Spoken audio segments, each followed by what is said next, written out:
大家好，歡迎嚟到小熊貓說故事嘅頻道。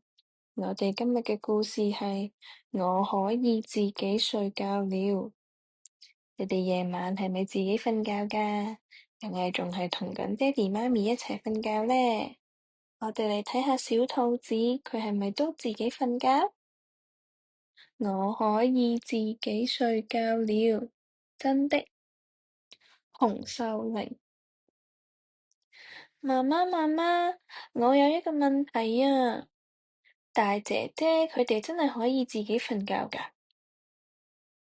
梗係啦，大姐姐都好勇敢㗎，所以唔使同媽媽一齊瞓覺㗎啦。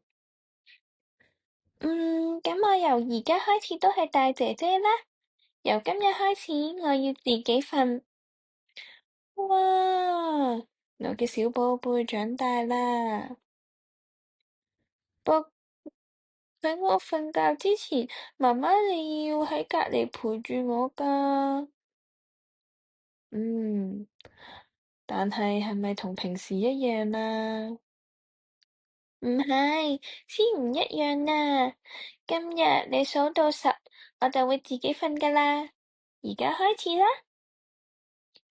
，1、2、3、4、5。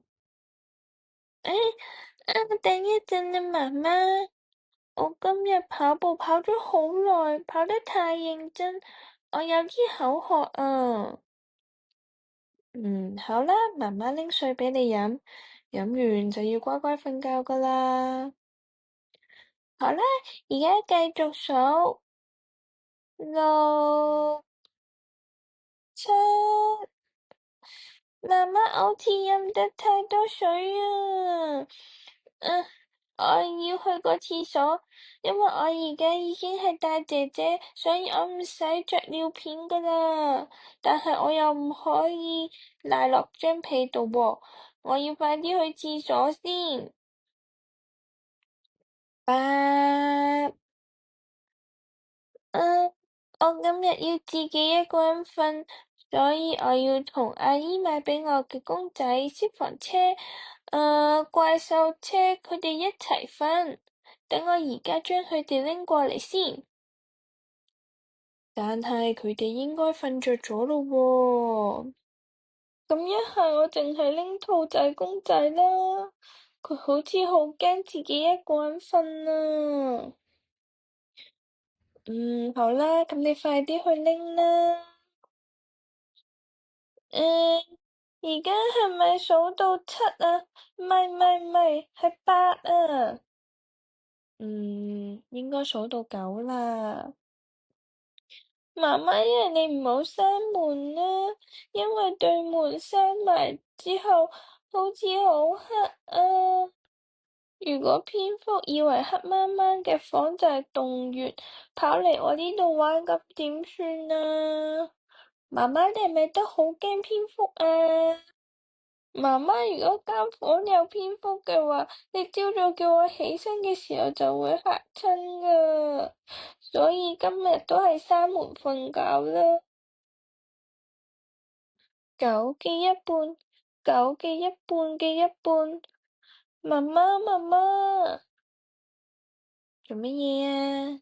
而家係真係要瞓㗎咯噃。如果我瞓到一半擘大眼，發現隔離係貓頭鷹，咁點啊？定係我要同貓頭鷹最鍾意嘅老鼠公仔一齊瞓啊？但係你冇老鼠公仔㗎噃。咁我同老鼠書一齊瞓啦，唔該媽媽幫我拎啊。好啦，而家你又有書，又有玩具，飲咗水，都去咗廁所啦，準備好一個人瞓覺未啊？真係最後啦。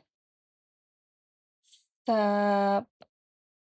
媽媽，其實我最需要就係你，不如你再攬下我啊，我今晚就可以自己瞓覺㗎啦，真係可以。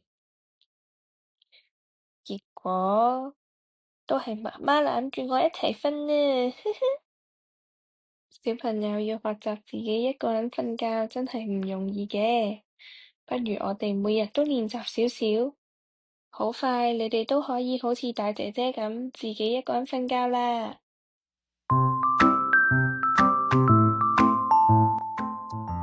如果你鍾意我哋嘅故事，歡迎你訂閱我哋小熊貓說故事嘅頻道，記得 like 同 share 俾朋友仔啦。我哋嚟緊會出更多廣東話同英文嘅故事，下次見。